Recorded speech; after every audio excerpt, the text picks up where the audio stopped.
Hello, class 9th. Now, in your chapter number 1, number systems of mathematics, we will discuss laws of exponents for real numbers. Real numbers के ऊपर क्या क्या laws लगते हैं exponential forms में, ठीक है. So, I have taken a number a. a जो नंबर है वो है बेस. क्या है? बेस. और n और m जो है वो क्या है? एक्सपोनेंट्स. कोई भी दो एक्सपोनेंट्स हैं. a जो होगा वो हमेशा पॉजिटिव होगा, 0 से बड़ा, और रियल नंबर होगा, ठीक है. और n और m जो होंगे वो क्या होंगे? रैशनल नंबर्स हो सकते हैं और नेगेटिव भी हो सकते हैं, ठीक है. पॉजिटिव नेगेटिव सब हो सकते हैं और रैशनल नंबर होते हैं. दूसरी बात, अब इनकी आ गई प्रॉपर्टीज. तो ये प्रॉपर्टीज देखिए, अगर a रेज टू m और a रेज टू m और n इस तरह से हो, ठीक है, दोनों का नीचे जो बेस है वो सेम है, तो बेस जब जब सेम होता है तब n और m क्या हो जाएंगे? एडिशन हो जाएगा, ठीक है. सिमिलरली अगर डिवीजन हो रहा है, यहाँ पे मल्टीप्लीकेशन हो रहा था तो ऐड हो गए. सेम a के पावर अलग अलग डिवीजन हो रही है, तो डिवीजन में ये पावर कैसी हो जाती है? माइनस हो जाती है, तो n माइनस m हो जाता है, ठीक है. थर्ड प्रॉपर्टी, थर्ड लॉ देखें, a रेस टू अगर m है और उसका होल ब्रैकेट करके फिर से पावर n है, तो ये दोनों पावर इंटरचेंजेबल है. m की जगह n हो जाएगा और m की जगह n. इस तरह से n और m की पोजीशन अलग अलग हो सकती है, और इसको जो है आप ये बोलते हैं a raise to m into n. क्या हो जाएगा? m और n का मल्टीप्लीकेशन हो जाएगा. फोर्थ प्रॉपर्टी देखिए, a और b दोनों की अगर पावर n हो तो a और b को इंटू कर देंगे और पावर को ब्रैकेट लगा के होल पावर n कर देंगे, ठीक है. a रेस टू अगर 0 आता है कभी, तो आपका ये हमेशा वैल्यू क्या आएगी? Anything raise to power 0 is always equals to 1.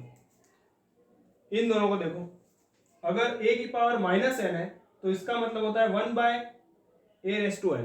Minus का मतलब होता है रेसिप्रोकल और पॉजिटिव पावर हो जाएगी, और इस चीज को मैं 1 बाय a का पूरा ब्रैकेट करके पावर n कर सकता हूं. उसी तरह से इसको भी, अगर a की पावर n है तो इसको a की पावर माइनस n 1 बाय करके लिख सकता हूं, 1 बाय a की पावर माइनस n, ठीक है. फिर इसी को 1 by a raise to whole power minus n, इस तरह से इसको लिख सकते हैं. अब अपन देखते हैं, दो और प्रॉपर्टी है जो कि इंपॉर्टेंट है, उसके ऊपर अपन देखते हैं. हमने रेडिकल साइन के बारे में पढ़ा था, और रेडिकल साइन का इस तरह से यूज देखा था.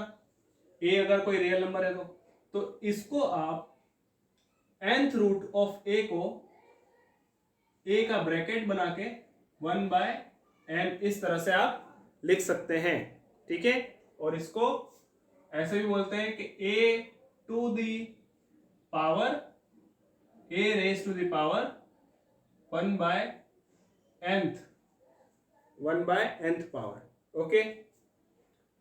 जैसे कि √2 अगर दे रखा हो या क्यूब रूट ऑफ 2 दे रखा हो, दोनों का देखो, तो रूट का मतलब क्या होता है? स्क्वायर रूट का मतलब यहाँ पे 2 होता है ना. तो ये 2 रेज टू 1 बाय 2 हो जाएगा. रूट का मतलब हो जाएगा 2 रेज टू 1 बाय 2, और इधर 2 रेज टू ये हो जाएगा 1 बाय 3, ठीक है. और अगर बड़ी पावर आ जाए, समझ लो 67 इस तरह से लिखा हो, यहाँ पे कोई नंबर हो 86, तो ये भी जो होगा 86 इस तरह से नंबर आ जाएगा, और पावर क्या आ जाएगी? 1 बाय 67, ठीक है. आया समझ? अब 8th प्रॉपर्टी देखते हैं. इसी के आगे की प्रॉपर्टी है, वो बोलती है a रेज टू पावर, अगर m अपॉन n है, पावर दोनों की दोनों क्या है? फ्रैक्शन में, मतलब m ऊपर है और n नीचे है डिनोमिनेटर में, तो इसको आप root of nth root of a की पावर m लिख सकते हैं और इसको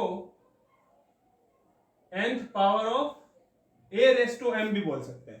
तो जब क्वेश्चन में जो चीज इजी लगे सॉल्व करने में वो आपको ये रिजल्ट यूज करना है। ठीक है, एग्जाम्पल देखो एक, सपोज आपके पास 4√3/2 दे रखा है। क्या दे रखा है? 4√3/2 रेस टू 3/2।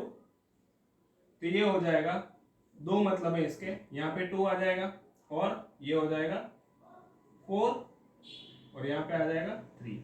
अब इस 2 को लिखूं या नहीं लिखूं कोई फर्क नहीं पड़ता। ठीक है, रूट का एक्चुअल मतलब ये होता है कि वो स्क्वायर रूट है। ठीक है, अब स्क्वायर रूट ऑफ 4 क्या होता है? 2 और बाहर क्या है? क्यूब। तो 2 का क्यूब होगा 8।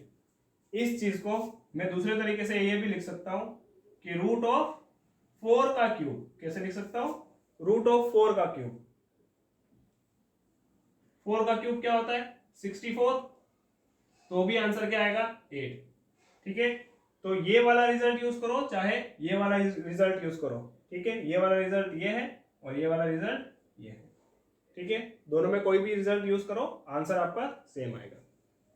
ठीक है, अब कुछ एग्जांपल्स, जितनी भी ये 8 प्रॉपर्टीज बताई ना, देखते हैं उसके ऊपर बहुत सारे एग्जांपल्स।